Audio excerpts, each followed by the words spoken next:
नमस्कार, मैं डॉक्टर गोविंद शरण शर्मा, राजकीय महाविद्यालय टोडाभीम।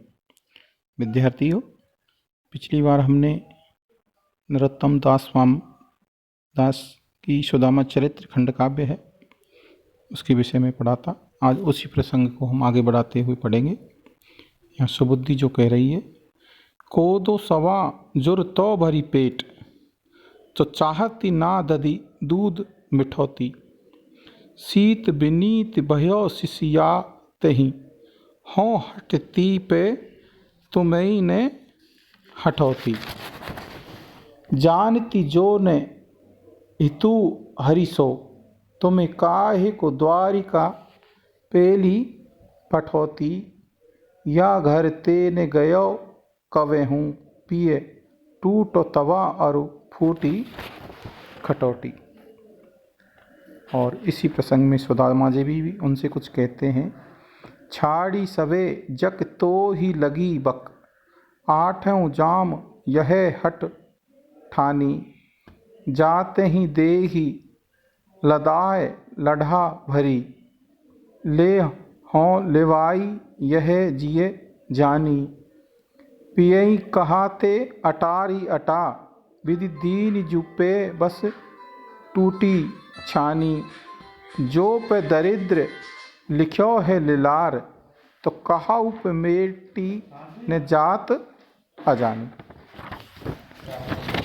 अब इसका प्रसंग हम किस प्रकार से लिखेंगे, यानी प्रस्तुत पद्यांश नरोत्तम दास स्वामी द्वारा रचित खंड काव्य सुदामा चरित्र से लिया गया है।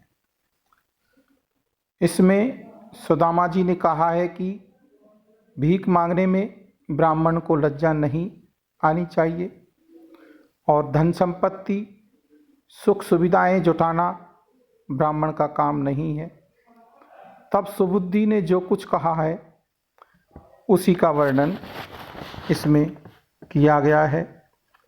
सुबुद्धि ने भी अपने ढंग से तर्क देकर सुदामा से द्वारका जाने का औचित्य स्पष्ट किया है।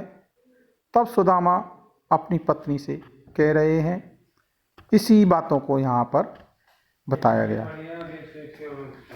अब हम इसकी व्याख्या किस प्रकार से करेंगे। तो सुबुद्धि ने कहा है कि भले ही अच्छी चीज़ें नहीं सही, कोदों और सवा जैसे जंगल में उगने वाले खाद्यान्न भी पेट भरकर मिलते तो मैं दूध दही और मिठाई की इच्छा नहीं करती। यहाँ तो पेट भरने के साधारण से अन्न भी नहीं जुट पाते। शीत ऋतु ठंड के कारण सीसी करते ठुठुरते हुए व्यतीत हुई है। स्थिति ऐसी नहीं होती तो मैं चुप रहती और आपसे कोई हट नहीं करती। यदि मैं यह नहीं जानती कि कृष्ण जैसे आपके मित्र हैं तो मैं आग्रहपूर्वक आपको उनके पास क्यों भेजती। हे प्रिय, इस घर में तो भोजन पकाने के जरूरी साधन बर्तन भी नहीं है।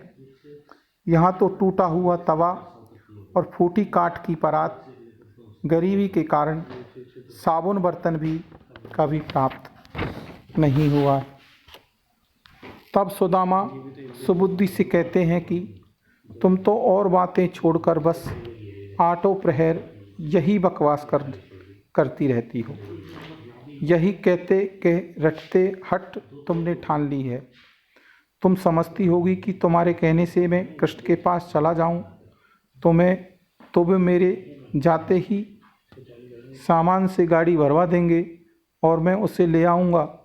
तुम यह नहीं सोचती, यह नहीं समझती कि यदि विधाता ने हमें टूटी फूटी हुई छानी या छप्पर दिया है तो हम अटारी अट्टालिका कहाँ से पाएंगे।